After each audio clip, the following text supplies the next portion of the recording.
And welcome into a special edition of Fresh Freedom here with Representative Eric Burleson from Missouri. And we've got a special guest. That is Dr. Paul Winfrey, President and CEO of the Economic Policy Innovation Center, otherwise known as EPIC. How are you, Dr. Winfrey? I'm doing great. Thanks for having me.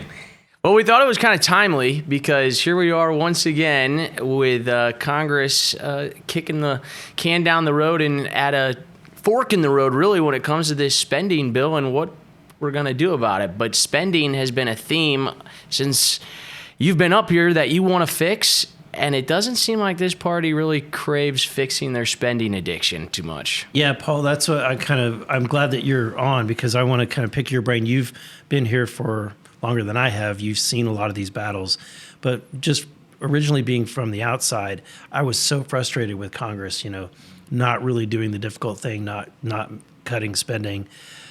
How is this what we're experiencing today? Because generally they always say, trust us this time, and then we'll do the hard part next time. But this will set us up so we can do the cuts next time.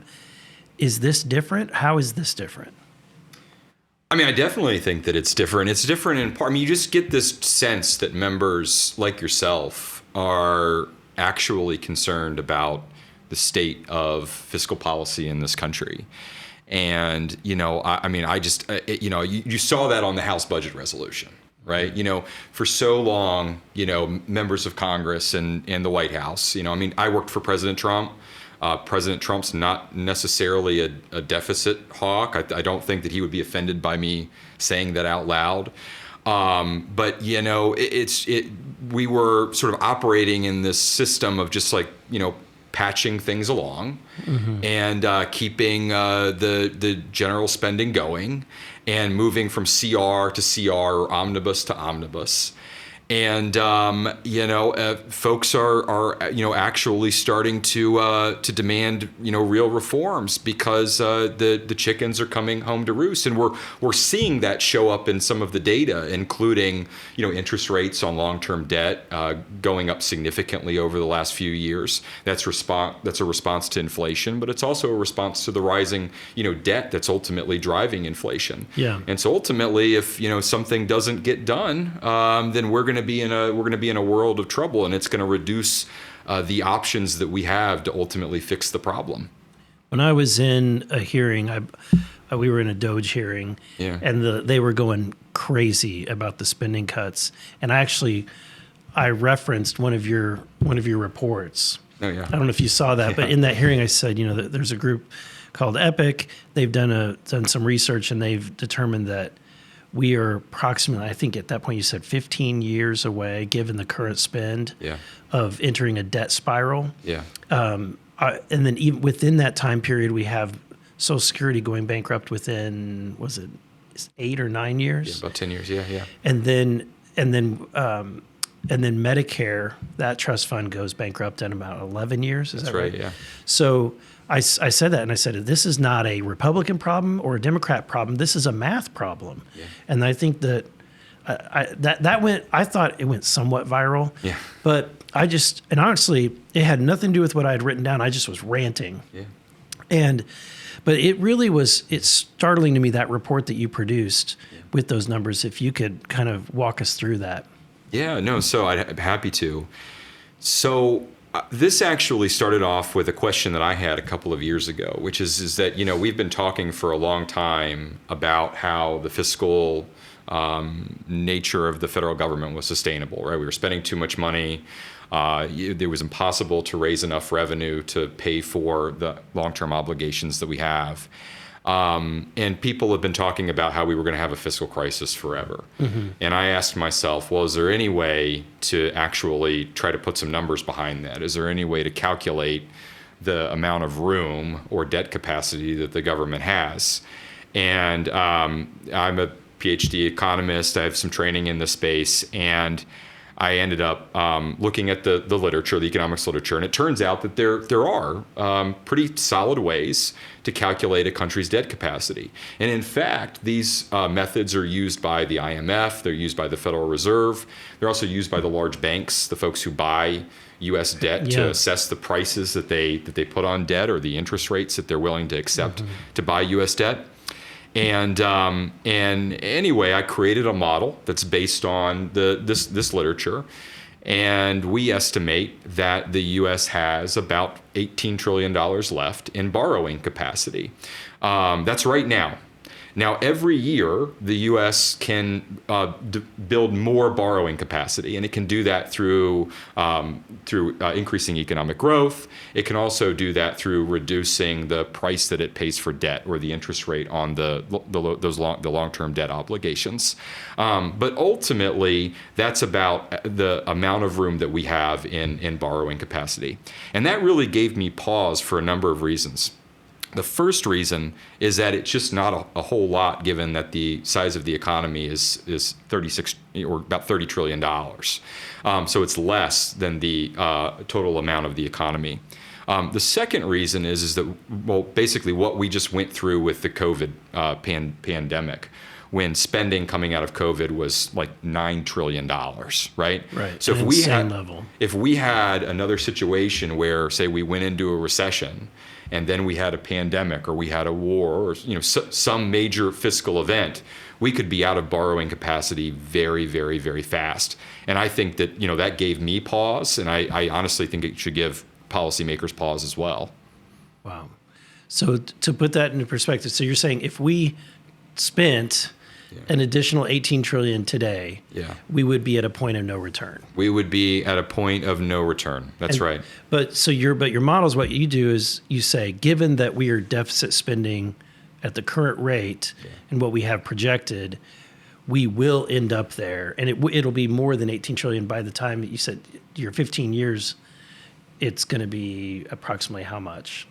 So the 18 trillion is where we are right now. Right. But because the federal government continues to spend so much money every year, we are going to erode that borrowing capacity very quickly. Okay. This is actually one of the canaries in the coal mine. One of the signals that we're getting right now that we're eroding that borrowing capacity is the interest that we're paying on debt every year. So when I worked in the White House eight years ago, when I started working in the White House 8 years ago, the total amount of interest that we were paying on debt at that point was like $250 billion. And we thought that it was a lot then. Today, it's approaching $1 trillion, right? We spend more on interest payments than we do on national defense, on the military. That's just a signal. It's a signal from the markets to policymakers to say, you need to start reducing your long-term liabilities. Some of my other research that you referenced shows that if we do nothing, if we just accept the spending trajectory and the revenue trajectory that's in the Congressional Budget Office baseline, we will begin eroding fiscal space so quickly that we won't be able to enact policy changes to keep up with it sometime around the mid-2030s. So around the same time that the Social Security Trust Fund becomes exhausted and the Medicare Trust Fund becomes exhausted. So in other words, at that point, there's nothing really you can do. There's nothing that you can do that isn't going to have to take effect immediately. So you're talking about, at that point, the markets are going to say, you're going to have to start cutting benefits now. Right. You're going to have to balance the budget very quickly now, not 10 years from now. Right. We're still in a world where we can balance the budget over time. Very, very painful. It will be very, very painful. Right. That's exactly right. And there's no country that can bail us out. There's no country that can bail us out. Now, what's keeping the U.S. government afloat right now, and I honestly think that we discount this too much, but is that people still want our money. People still want our debt, right? So U.S. debt is still a what they call a safe asset. So when you have a recession, people want to put their money, they want to invest in U.S. securities and treasuries. So we're selling it at a premium because we're the world reserve currency. That's exactly right. And actually, this is something that President Trump knows and understands very well. And that's one of the reasons why, he's changing things up on trade policy, because he knows that people are taking advantage of this in this way, right? Our largest export is debt. People use it to collateralize business deals all throughout the world. We don't get any benefit from that besides these low borrowing rates. That's the benefit that we're getting. But ultimately what we're doing is we're mortgaging the future to get those low borrowing rates today. Wow. Could other countries with large economies, could they bind together and essentially make the U.S. dollar, wipe it out essentially if they wanted to go that route? I think that they want to, right? I mean, like one of the things that's going on right now is that there are a lot of countries that would very much like to take the United States down, China being, the main player here. And if they could actually bind together with other countries and create a currency that folks wanted above the US dollar, they would do that. They would do that to take us down a peg. Same thing with US debt. But there are a lot of reasons why people still want to invest in the United States and in U.S. Treasuries. Our institutions are strong, despite the media wanting to talk about all of the things that are going on in the executive branch and in the legislature as well. But ultimately, the U.S. is still the land of opportunity and freedom and prosperity. And our banks are the strongest in the world. They're the largest in the world. And there's a lot of value in that, a lot of inherent value in that. That said, if we continue down this path where where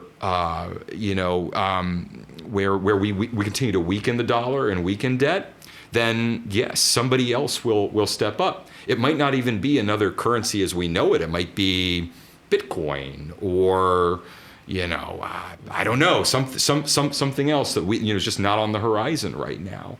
But we should take this very, very, very seriously. I mean, like, not to keep going here, but it's like one of the things that I like to point out to folks who I think take this for granted is that the world's reserve currency before World War I was the pound sterling. That's right. Everybody wanted UK debt. Then World War I happened, and nobody wanted either, and they came to us. And we've been living off of that for the last 100 years.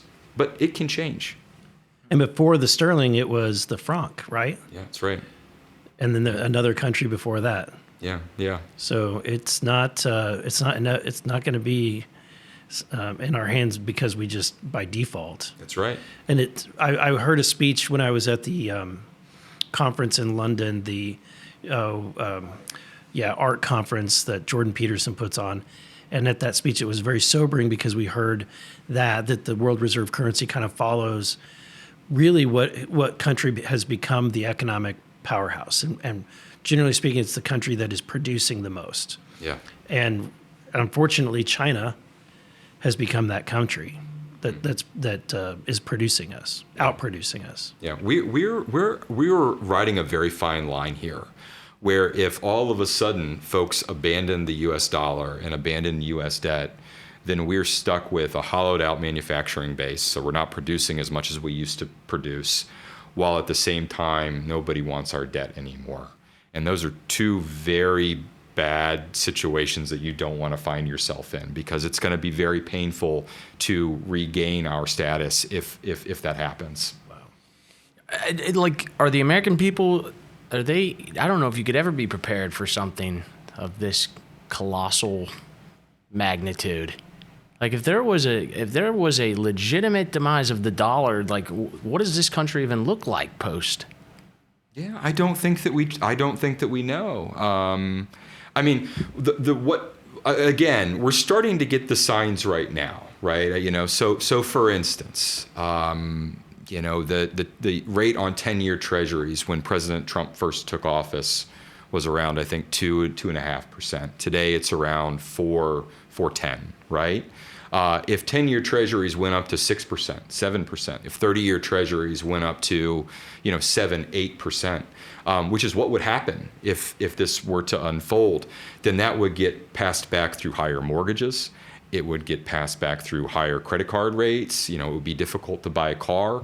All debt would become much more expensive because the federal government would be taking all of the private money out there to pay its debts, right? Okay, And right. if we're not getting anything from it because all we're doing is, paying for these legacy costs, assuming that Doge isn't incredibly successful in wiping out the administrative state, then ultimately you're not creating any new growth to offset that effect. Now, the good news is that hopefully this won't happen overnight, right? It won't be something like the 2008, 2009 financial crisis, where the world is generally fine on a Monday, and then by Wednesday the stock market is going bonkers. We'll get signs all along the way, and if that, including slower growth, including higher rates. And hopefully, those signals will be enough to provoke action, and get policymakers to actually start demanding reforms, which I actually think is happening right now and is reflected in the House budget.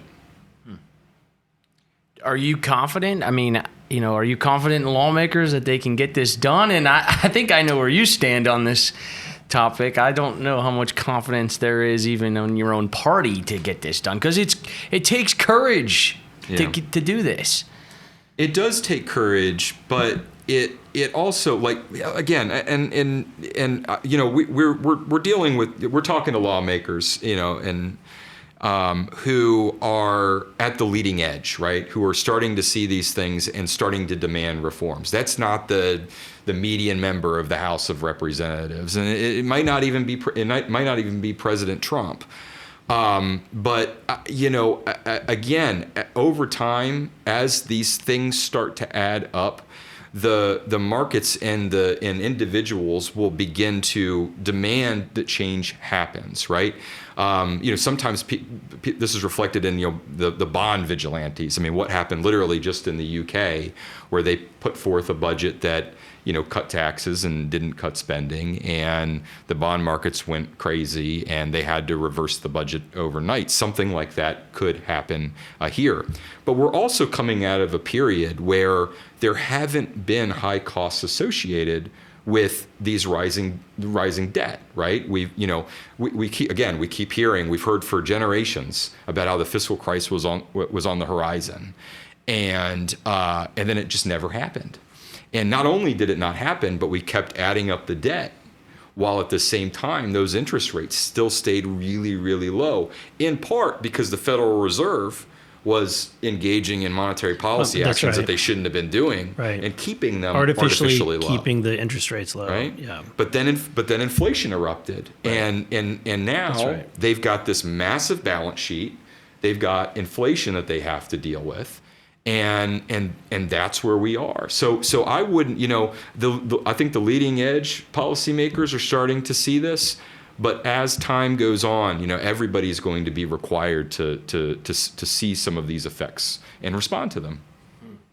Whenever I got up here, I thought the Republicans took back the House. It's time to cut spending, time to roll back some of these, expansions.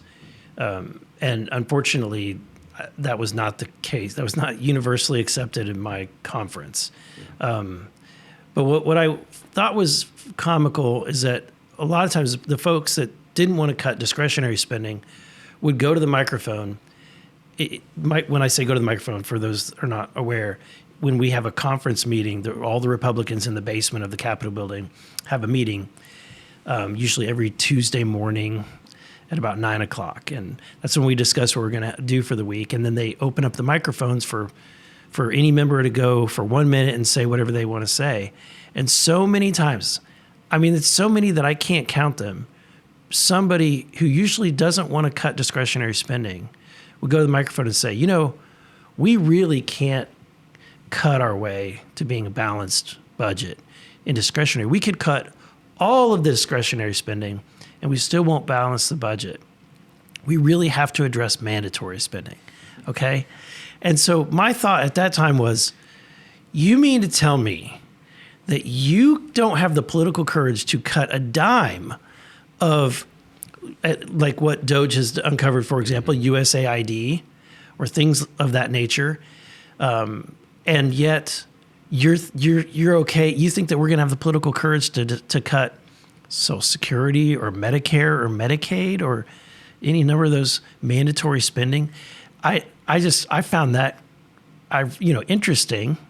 Well, here we are today. We're at a place where reconciliation is happening, and the only thing you can touch in reconciliation is mandatory spending. And because we've taken Social Security off the table, taken Medicare off the table, what's left Yeah. is Medicaid. Yeah. And we're seeing the political dynamic play out right now regarding Medicaid. That's right. So, I've heard this argument for years as well, from the folks who are the big spenders on the discretionary side or, growing the administrative state. They're always the ones that say, well, what we really need, what the real problem here is entitlement reform. We really need Social Security reform or Medicare reform. My argument has always been that when we get to the point where we have to do Medicare and Social Security reform, which is coming, right? I mean, in the next 10 years, the trust funds for both Social Security and Medicare will become insolvent. There are changes that are going to need to be made. Between now and then, we need to build trust with the voters that we're managing their dollars correctly, right? Yeah. And the only way that you do that is that you start reforming the discretionary side of things. And what DOGE is demonstrating to us is that can be done, waste can be found. And I actually think this is a brilliant move by President Trump, because basically what he's demonstrating to taxpayers is he's saying, look, before we get to the hard issues, like I'm just going to manage your dollars, your tax dollars correctly, or as correctly as absolutely possible as I see it. One of the big mandatory programs, though, where there's a lot of waste is, and you brought it up, the Medicaid program. So Medicaid, for folks who don't know, is supposed to be a shared entitlement between the federal government and the state government, where we're providing health care for low-income people, and in particular, the disabled, pregnant women, single parents, and children. Over time, it has been expanded. And the elderly. And the elderly. Right. And the elderly, Nursing long-term care and nursing homes. Over time, that program through Obamacare was expanded dramatically. So today, the current policy of the federal government is that we pay more of the share of the able-bodied adults without kids population than we do for a disabled single mom who has a hard time working.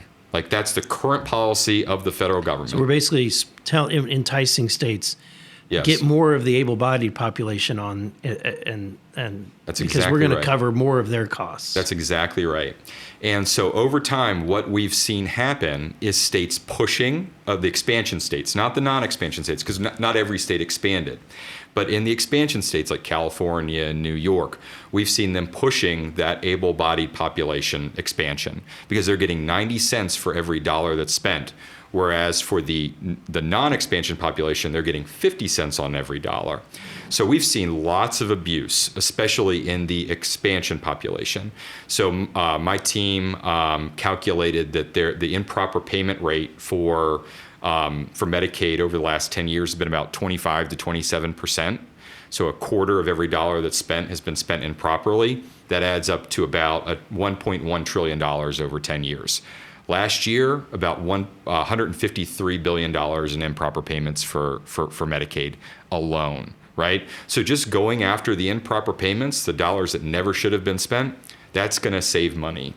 But another thing that states have been doing with Medicaid is that they've been using that federal match to launder money, to bring in money from the federal government and spending it on things that sometimes they have to do with healthcare and sometimes they don't have anything to do with healthcare. Okay, so this is something you've uncovered. I think we've heard a lot of discussions about this, that because it's a 90-10 match, it's not real difficult for the state to go to the managed care companies, the insurance companies that provide these Medicare or Medicaid plans, and say, if you will raise the amount that or if you'll negotiate higher costs, right, and then we will tax you whatever, a certain percentage, and that way the state covers its 10%. Yeah.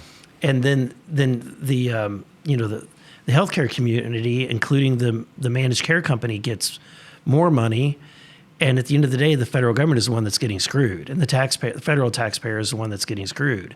But what you're telling me is they've actually figured out a way to actually make money. So states are making money off of the federal government, not just figuring out a way to cover their costs. Yeah. They're actually profiting money, putting it in their pocket, and then using it to expand other programs. That's exactly what's going on. So there are lots of different types of Medicaid provider taxes, which you were referencing. One specific type of nefarious Medicaid provider tax is a tax on Medicaid insurers, so managed care organizations. And what they do is that the state levies the tax on the Medicaid insurers. They then reimburse the insurers by the exact same amount of the tax immediately. So the insurer never actually pays the tax out of its own pocket. It's paying the tax out of the pocket of the state. That is literally a shell game. It is literally a shell game. The state then bills the federal government for its portion of the increase in the capitation rate or the premium that it just passed back to the Medicaid managed care organization. Okay. And so in a state like California, which we have a paper that we're releasing today that looks at this state in particular, they receive 60 cents from the federal government for every dollar that they spend. So they're getting 60% of the value of the tax back.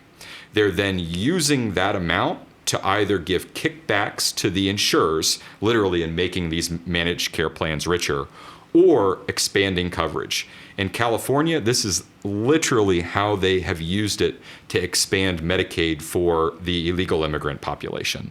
They are paying for illegal immigrants with federal money. So just to summarize that, literally in California, if you are a disabled person or a pregnant woman or a kid, the federal government is reimbursing California at 50 cents on every dollar that is spent.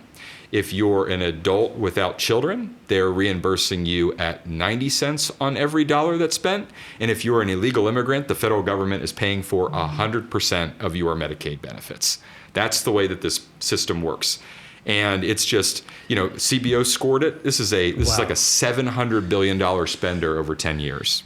Wow. Yeah, it's unbelievable. Wow. Yeah. This is the biggest scam ever. This would be illegal in the private sector. You would go to jail for this. Yes. But yes, this is how the government works. So they're paying. So they figured out a way that we're covering 50 to 60% for the people that are actually disabled. The program was originally intended for.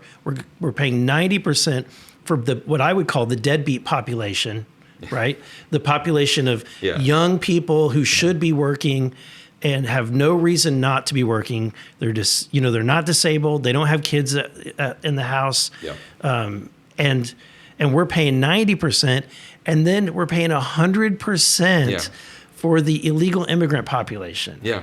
Paying the full freight of the cost. Which is why when people say, well, we can't touch Medicaid, honestly, when you know this, if you don't touch Medicaid, you're really jeopardizing the system for everybody that actually needs it. Yeah.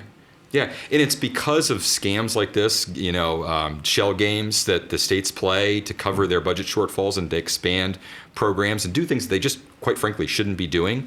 It's because of this that CBO, the Congressional Budget Office, who's the nonpartisan scorekeeper for Congress, they say that the Medicaid budget is going to grow by 6% every year for the next 10 years. So that's just period unsustainable. I mean, that's what, like 3 times what inflation is. Nobody gets a 6% pay increase every year, and they shouldn't either. Wow. Yeah. Hey, I don't know whether to be infuriated, concerned. It's all the above. Informed. There you go. Informed. Well, really great stuff. We are big fans of the Economic Policy Innovation Center. Dr. Winfrey, I read all of your stuff online, so thank you for the work that you and your team put out. And Congressman, I know Team Burleson is with Epic, so. Yes. Thank you. Appreciate it. Thanks so much. Thank you. Yeah. Thank you for joining Fresh Freedom. You can catch Fresh Freedom on YouTube, X, Spotify, and Rumble.